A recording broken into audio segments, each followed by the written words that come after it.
Que a graça, a paz e o amor do nosso Deus esteja com todos. Amém? Amém. Hoje nós vamos estar aprendendo, sobre a corrente do crescimento espiritual.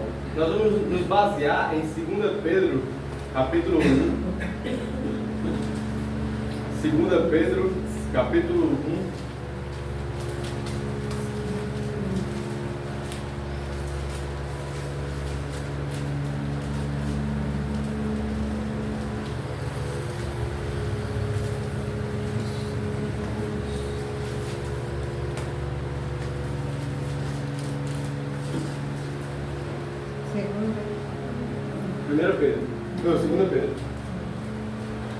Segunda Pedro, capítulo 1. Nós vamos estar vendo aqui nesse capítulo as últimas palavras do apóstolo Pedro, as últimas palavras de um homem que se dedicou ao Evangelho de Cristo, que teve uma vida transformada pelo Senhor. As últimas palavras de um homem que viveu para o Evangelho, viveu verdadeiramente para o Evangelho, que morreu pelo Evangelho. Então, são as últimas palavras de um homem que se dedicou ao Senhor. Ou seja, as últimas palavras de um homem, elas são bastante significativas, ainda mais do apóstolo Pedro. Então, essas últimas palavras nos trazem conforto, nos trazem exortação, nos trazem um crescimento e um conhecimento que nós precisamos. E o mais interessante é que a palavra conhecimento, ela aparece 13 vezes nesta epístola. É muito para uma carta tão pequena, para uma epístola tão pequena. Mas o que Pedro quer, falando tanto sobre esse conhecimento na epístola? Pedro ele quer que nós nos livramos das corrupções, das contaminações deste mundo, do pecado. E Pedro quer nos convidar a termos uma vida, a nos apropriarmos de tudo que nós precisamos para o crescimento espiritual, para um desenvolvimento espiritual. Então, este conhecimento, no qual o Pedro está escrevendo, esses destinatários a quem Pedro enviou a carta já possuem esse conhecimento. Então, o que o Pedro faz? Pedro está recapitulando, para que esses irmãos não esqueçam deste conhecimento e continuem todos os dias buscando crescer e aprender mais no pleno conhecimento do Senhor. Então, Pedro ele atua como um pregador para refrescar a memória, para trazer de volta aquilo que não pode ser esquecido. No versículo 3, 2 Pedro 1, vamos ler até o 11.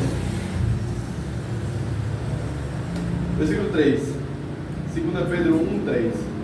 O seu divino poder nos deu tudo que necessitamos para a vida e para a piedade, por meio do conhecimento daquele que nos chamou para a sua própria glória e virtude. 4. Dessa maneira, ele nos deu as suas preciosas e grandiosas promessas, para que por elas nos tornassem participantes da natureza divina, tendo escapado da corrupção que há no mundo, causada pelos maus desejos. Por esta razão, empenhem-se para acrescentar à sua fé a virtude o conhecimento o domínio próprio a perseverança a piedade a fraternidade o amor. Porque se estas qualidades existirem em vós e estiverem crescendo na vida de vocês, elas impedirão que sejam ineficazes e improdutivos do conhecimento do nosso Senhor Jesus Cristo. Todavia, se alguém não as possui, está cego e só vê o que está perto, esquecendo-se até mesmo da purificação dos seus antigos pecados. Portanto, irmãos, empenhem-se ainda mais para consolidar o chamado e a eleição de vocês, pois se agirem dessa forma jamais tropeçarão, e assim a entrada ao reino eterno do nosso Senhor Jesus Cristo será inteiramente suprida a vocês. Que leitura! Que leitura Pedro está nos fazendo enxergar aqui neste momento. Mas vamos focar no versículo 3 e 4. O seu divino poder nos deu tudo o que necessitamos para a vida e para a piedade, por meio do conhecimento daquele que nos chamou para a sua própria glória e virtude. Dessa maneira, ele nos deu as suas grandiosas e preciosas promessas, para que por elas nos tornassem participantes da natureza divina, tendo escapado da corrupção que há no mundo causada pelos maus desejos. É muito interessante a forma como Pedro inicia o versículo 3. Seu divino poder nos deu tudo o que necessitamos. Precisamos de mais alguma coisa? O apóstolo Pedro está dizendo que Deus já nos deu tudo o que precisamos para vivermos na piedade. Piedade não é somente ter pena de alguém.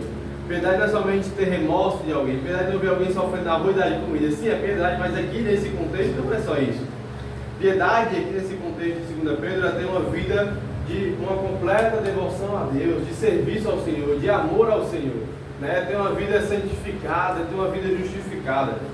E Pedro vai nos dizer que Deus já nos deu tudo para que possamos viver dessa forma para a sua própria glória e virtude, para glorificar o nome de Deus, para exaltar a virtude e a essência do próprio Deus. O Senhor Deus nos deu Jesus, o maior ato de amor que um pai pode ter por um filho, por nós, foi dando o seu próprio filho para morrer naquela cruz pelos nossos pecados, pelos nossos erros, pelas nossas falhas, pelas nossas transgressões. Se não fosse suficiente, o próprio Jesus, Ele nos deu o Espírito Santo para habitar dentro de nós, para fazer morada dentro de nossas vidas, nos guiando pelo caminho correto, nos capacitando para a obra. Se não fosse suficiente, o Senhor nos deu a Bíblia, para que por ela fôssemos moldados e transformados. Se não fosse suficiente, o Senhor nos deu a igreja, este momento de comunhão que temos uns com os outros, essa fraternidade maravilhosa. E se não fosse suficiente, Ele também nos deu grandiosas promessas, como relata o versículo 13 do capítulo 3, 2 Pedro 3, 13. Mas de acordo com a sua promessa, esperamos novos céus e nova terra, onde habita a justiça. Então o Senhor Deus nos deu Jesus, o Espírito Santo, a Bíblia, a igreja e grandiosas promessas, que é a eterna glória ao lado de Deus. E não somente isso, mas Ele também nos prometeu, por meio desse texto que estaremos lendo, uma natureza transformada dentro de nós, um novo homem, uma nova mulher, vivendo para glorificar o nome de Deus. Mas qual o propósito de Deus deu todas essas bênçãos? Nós somos merecedores? Não, nós não somos. Mas o versículo 4 nos dá a resposta para essa pergunta. Dessa maneira, Ele nos deu as suas grandiosas e preciosas promessas, para que por elas nos tornassem participantes da natureza divina, tendo escapado da corrupção que há no mundo, causada pelos maus desejos. Deus nos deu todas essas coisas para que nos tornássemos participantes da sua natureza divina. O que isso quer dizer? Deus, Ele quer que nós nos tornemos semelhantes a Ele. Deus, Ele quer que a virtude dEle esteja em nossas vidas. Deus, Ele quer que a essência dEle esteja em nossas vidas, que a qualidade de Deus esteja em nossas vidas. Foi com esse propósito que Deus nos deu Jesus, a igreja, a Bíblia, grandiosas promessas, o Espírito Santo, para que nós nos tornássemos semelhantes a Ele, que a nossa vida seja semelhante a Ele. Isso é participar da sua natureza. Vamos ver o versículo 5.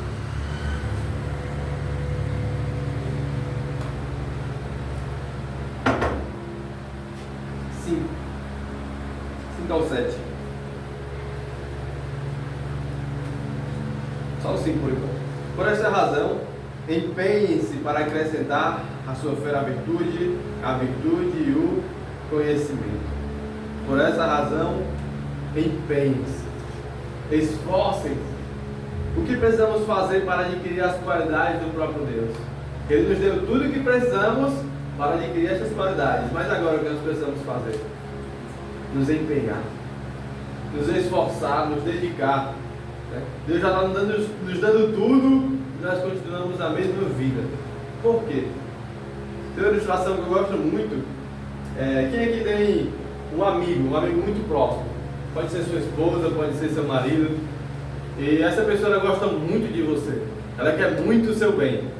Vamos imaginar que você está que nem o pai, um buchão, grandão, um problema de saúde. E você está gordo, está precisando se cuidar, e essa pessoa chega em você e diz: olha, meu amigo, eu me preocupo muito com você, eu amo você, eu quero que você fique bem, por isso eu paguei 1 ano de academia grátis para você, basta você ir. E a pessoa responde: mas eu não tenho roupa para ir, eu preciso de roupa para fazer academia. E a pessoa: não se preocupe, eu deixei um vale compra para você naquela loja, é só ir lá, escolher a roupa e o sapato que você quiser. Eu respondo, mas eu preciso me alimentar bem, do que adianta eu malhar e continuar comendo besteira? E a pessoa responde, não se preocupe, eu deixei um nutricionista pago para você e fiz 1 mês de compra grátis, é só ir lá e buscar no mercantil.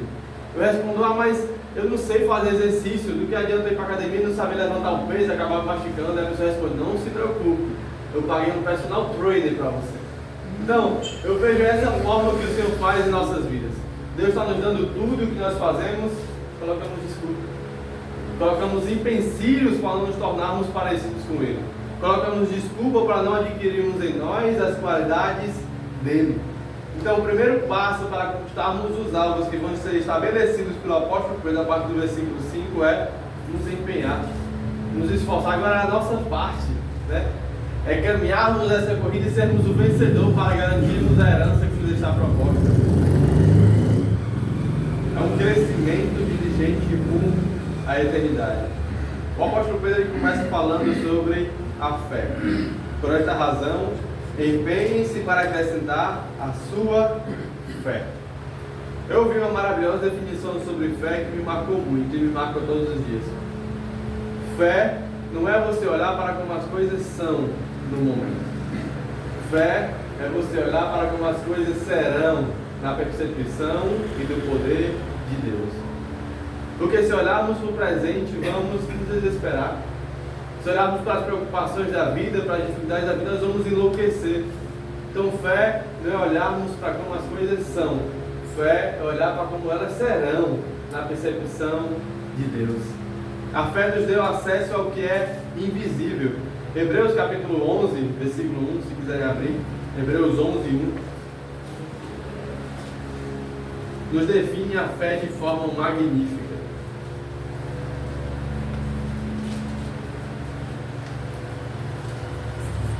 Hebreus 11.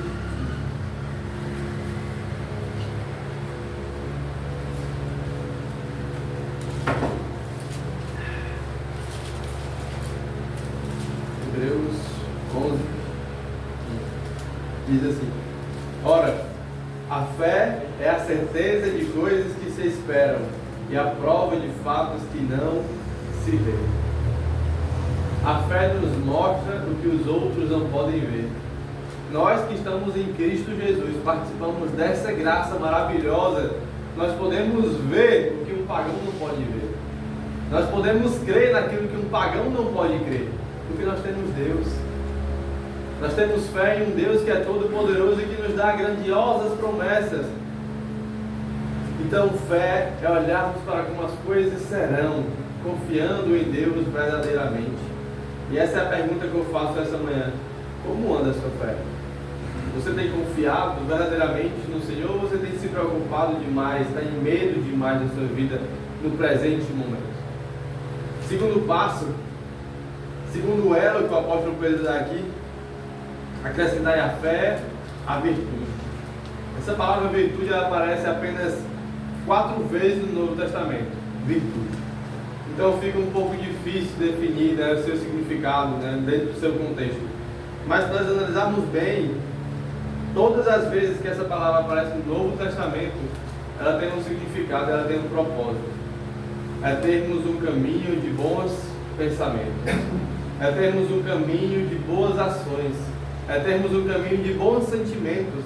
É termos uma excelência moral em nossas vidas. É termos uma modéstia no nosso falar. É falarmos com sabedoria. É agirmos com sabedoria. É termos modéstia no nosso vestir. É agirmos em santidade, em pureza, em sabedoria, em conhecimento. Isso é virtude do Novo Testamento. Então a sua definição, ela é muito abrangente. Ela cobre muitas coisas das quais nós precisamos, das quais nós necessitamos e precisamos para as nossas vidas. Você tem procurado ser um homem e uma mulher de virtude? Virtude é um elo no qual a fé está ancorada, né? Para ter virtude precisa ter fé, para que nela seja apoiado o conhecimento. Conhecimento de um lado, fé do outro e a virtude no meio. Terceiro passo, o conhecimento.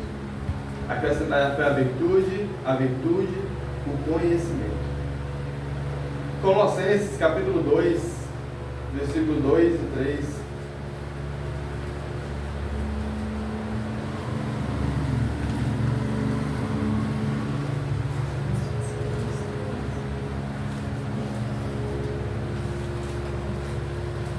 Colossenses 2, versículo 2 e 3.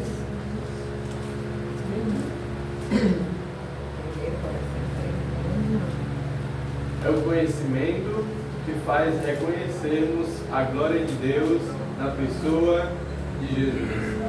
É o conhecimento que faz reconhecermos a glória de Deus na pessoa de Jesus. Colossenses 2 e 3 vai nos comprovar isso. Diz assim: esforço-me para que o coração deles seja fortalecido, sejam unidos pelo amor, alcancem toda a riqueza do pleno conhecimento, a fim de conhecerem plenamente o mistério de Deus, a saber, o próprio Cristo. Nele quem? Em Jesus. Estão escondidos todos os tesouros da sabedoria e do conhecimento. Nós devemos conhecer a palavra que nos leva à perfeição. As palavras do próprio Jesus está ancorada nas palavras dos apóstolos, na doutrina dos apóstolos. As palavras do próprio Jesus estão ali nos evangelhos. Em todo o Novo Testamento está a palavra, as palavras do próprio Jesus. Nele está todo o tesouro do conhecimento, né? Toda a glória de Deus está em Jesus. Então as palavras de Jesus estão na Bíblia, e é por meio dela que nós devemos estudar e conhecer para sermos transformados, né? Para nos levar à perfeição. Perfeição não é ser sem pecado, não é não ter pecado. Pecado todos nós temos e sempre teremos, mas perfeição é continuar firme, né? Em meio às falhas é continuar confiando em Deus, continuar se esforçando e continuar crescendo.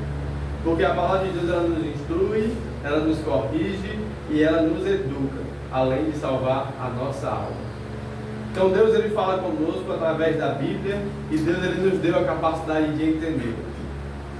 É através do conhecimento que nós sabemos qual é a vontade de Deus e qual é a vontade que é contrária à vontade do próprio Deus. Então, na Bíblia está tudo o que precisamos para termos a nossa vida transformada, para adquirirmos o conhecimento que vai transformar a nossa vida, mudar o nosso eu, né? Abandonar o pecado e viver na santidade. Como anda a sua vida de estudos? Se baseia apenas na devocional do dia? Ou tem se dedicado com afinco a buscar mais do conhecimento da sabedoria bíblica? A Bíblia é uma profunda riqueza que nós precisamos cavar e procurar com os nossos próprios esforços, nos empenhando para conhecermos mais a sua palavra. E esse conhecimento da palavra do Senhor, ele nos leva ao próximo passo, o domínio próprio. 2 Pedro, capítulo 1, versículo 6.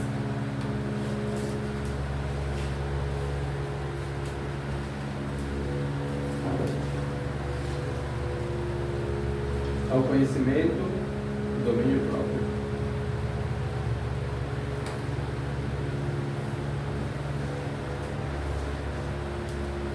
Acrescentai a fé, a virtude o conhecimento, ao conhecimento, o domínio próprio. O domínio próprio, referido por Pedro aqui, é a virtude que domina os desejos sexuais da nossa vida. É a virtude que domina os desejos sexuais e as paixões sexuais nas nossas vidas. Afinal, os alvos dados por Deus no início do capítulo são com que propósito? De nos livrar das corrupções e das contaminações que há no mundo. Então, o conhecimento vai nos fazer conhecer mais a vontade de Deus. O conhecimento vai nos fazer conhecer mais aquilo que não agrada ao Senhor. E este conhecimento nos leva ao domínio próprio. Ou seja, nós sabemos o que não agrada a Deus e o que agrada, né? É por isso que o domínio próprio está ancorado no conhecimento. Quanto mais conhecemos, mais obedecemos, mais temos uma vida de obediência. Então, se faltar esse elo no nosso crescimento espiritual, né, se tivermos essa dificuldade na nossa vida, todo o nosso desenvolvimento estará comprometido, estará fadado ao fracasso. Então, o discípulo de Cristo ele não deve se acostumar com o pecado. O discípulo de Cristo ele não deve se entregar ao pecado e viver debaixo do pecado. Ele deve lutar. Por mais que doa, por mais que seja difícil, mais seja impossível, mas o cristão, o discípulo do Senhor, ele deve lutar pelo seu domínio próprio. Pois segundo o apóstolo Paulo diz lá em Corinto, o nosso corpo é santuário de Deus. Ou seja, é onde Deus habita, o nosso corpo. Então conhecer mais nos leva à santidade como a obediência. Quinto passo, depois do domínio próprio vem a perseverança. Olhando de forma geral, as 31 vezes que esta palavra aparece no Novo Testamento, é possível concluir que perseverança significa firmeza, constância, resistência. No Novo Testamento é a característica de um homem que não se desviou do seu propósito, que não se desviou da sua lealdade ao Senhor, mesmo passando pelas maiores provações e sofrimentos. Na Bíblia nós temos muito sobre o apóstolo Paulo, né?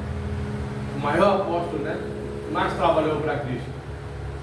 Mas ele passou por muitas dificuldades, ele passou por muitas provações, ele passou por muitos problemas, e o que ele mais desejava é estar com Cristo.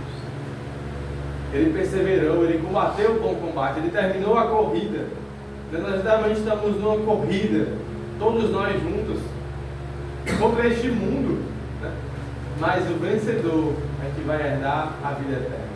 E esta corrida tem provações, tem pedras, tem deslizes, tem quedas, mas é uma corrida que, se estivermos perseverantes, alcançaremos a eterna glória. Porque a perseverança em meio às dificuldades, ela nos aperfeiçoa. Quando as dificuldades, os problemas, as tentações e as provações vêm, nós enfrentamos e conseguimos passar por isso, nós não somos as mesmas pessoas, não somos o mesmo homem. Nós nos aperfeiçoamos, nós nos transformamos, nós crescemos, nós já estamos com mais sabedoria para não cometer os mesmos erros, para não falar as mesmas palavras que magoaram o próximo. Mas as provações e a perseverança, elas nos aperfeiçoam, elas nos ajudam a edificar em nós o tipo de pessoa que Deus quer. Deus, ele tem um propósito para as nossas vidas. Deus ele quer que eu seja uma pessoa, Deus ele quer que você seja uma pessoa, e a perseverança, ela vai ajudar você a edificar o tipo de pessoa que Deus quer que você seja. Você tem aperfeiçoado a perseverança na sua vida? Nós temos vários exemplos de Jó, de Abraão, de Paulo, de Pedro e de todos aqueles que perseveraram até o fim. Sexto passo, acrescentar a perseverança, a piedade. Como eu falei antes, piedade é ter uma vida devota a Deus, entregue ao Senhor, de amor a Deus. É uma vida justa, é uma vida santa, é uma vida pura, é uma vida que é a virtude que oferece a Deus a adoração que Ele merece, por meio das nossas vidas, por meio das nossas palavras, por meio das nossas atitudes. Pois nós não somos mais crianças, não somos mais crianças espirituais. Nós sabemos pensar, nós sabemos raciocinar e sabemos agir piedosamente para agradar o Senhor em nossas vidas. Sabemos ou não sabemos? Mas o que nós fazemos? Colocamos desculpas, empecilhos, dificuldades. Então precisamos pensar e agir de uma forma que agrade ao Senhor. Precisamos adquirir essa virtude em nós, a piedade, para viver uma vida que agrada ao Senhor. Sétimo passo, a fraternidade.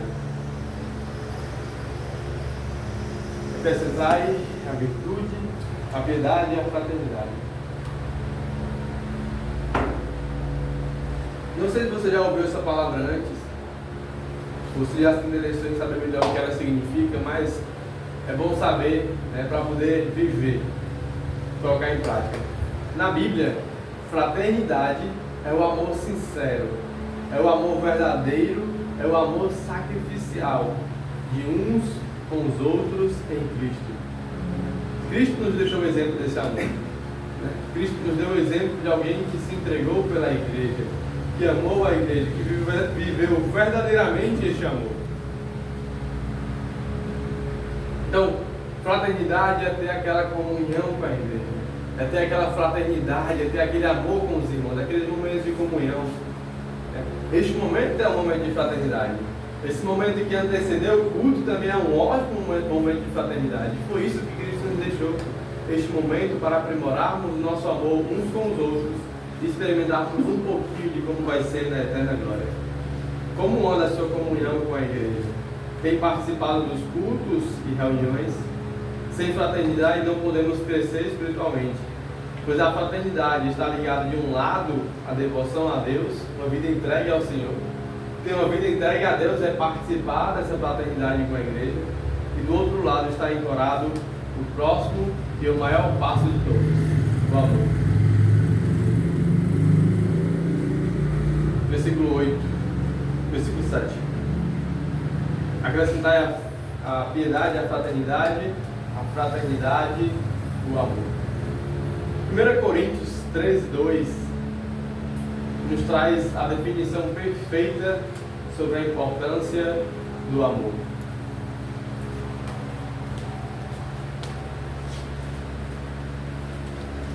Primeiro Coríntios 13, 2.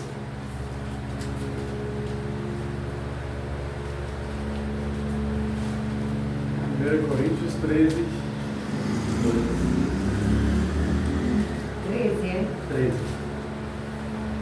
O apóstolo Paulo diz: ainda que eu tenha o dom da profecia e conhecimento para todos os mistérios, e ainda que eu tenha uma fé capaz de mover montanhas, se eu não tiver amor, nada serei.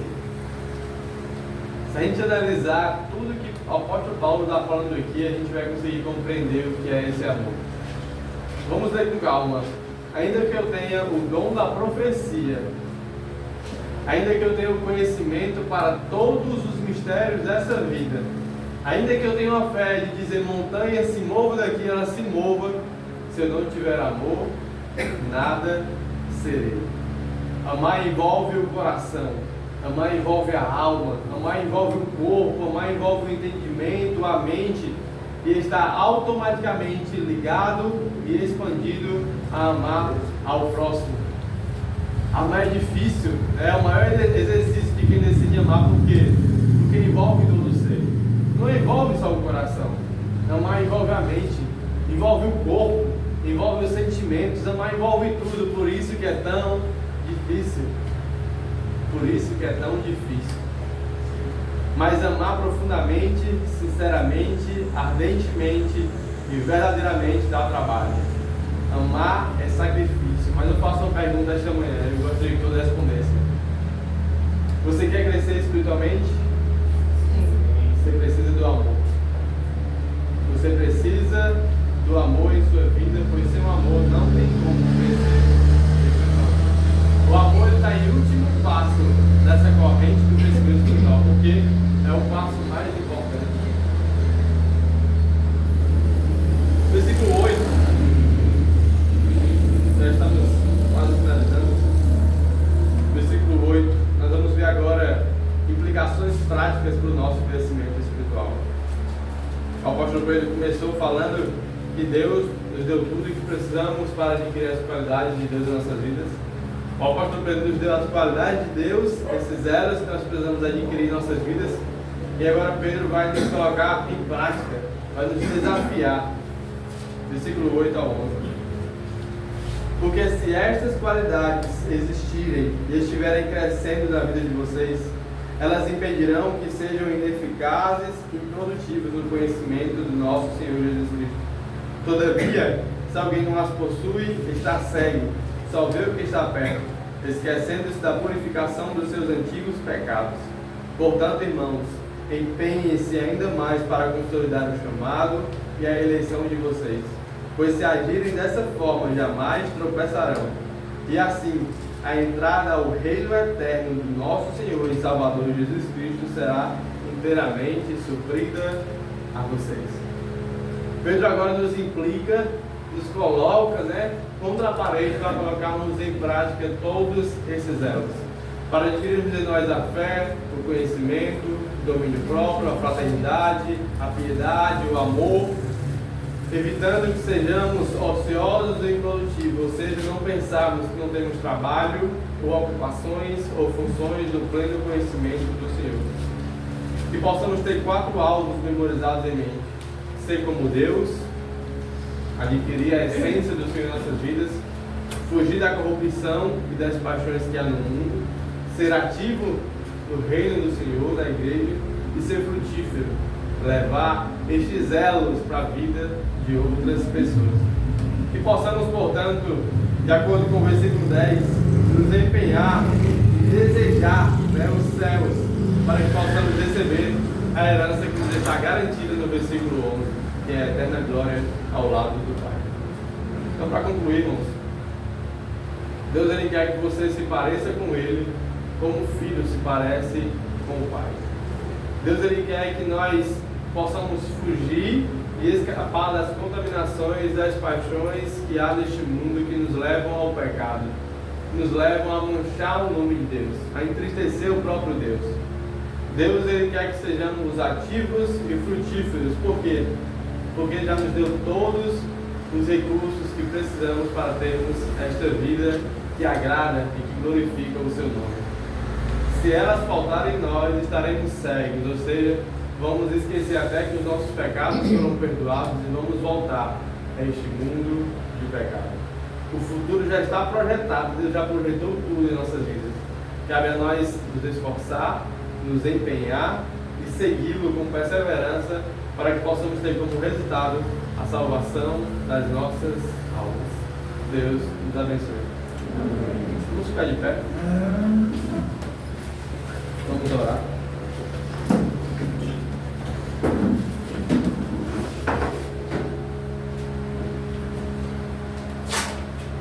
Fechar nossos olhos e orar ao nosso Deus. Santo Deus, amado Pai, quão bom, Senhor, é estarmos em Tua presença, Deus. Quão bom é Te adorarmos e exaltarmos o Teu santo e poderoso nome neste momento. Não só neste momento, mas que possamos Te adorar e cultuar o Senhor todos os dias e em todos os momentos de nossas vidas, Pai. Adquirindo em nós esses elos, estas virtudes, o conhecimento, a fé, o amor, a fraternidade, o domínio próprio, para que em nós, ó Pai, esteja as Tuas qualidades, a Tua essência, o Teu poder em nossas vidas, o poder transformador, que nos transforma numa pessoa que agrada a Ti, ó Pai, e glorifica o Teu nome por meio das nossas vidas e por meio da vida da igreja. Perdoa as nossas falhas, erros, pecados, ó Pai, e que possamos desejar todos os dias nos empenhar e nos esforçar, ó Pai, para adquirirmos em nós estas qualidades, estes elos, para que possamos formar essa corrente do crescimento espiritual, almejando, ó Pai, os céus e a eterna glória ao Teu lado. Obrigado por tudo que faz nas nossas vidas, nos dê um resto de domingo abençoado e uma semana que se inicia, ó Pai, que tudo possa ser de acordo com a Tua poderosa e maravilhosa vontade. Muito obrigado por tudo, em nome de Jesus que oramos, agradecemos. Amém. Amém.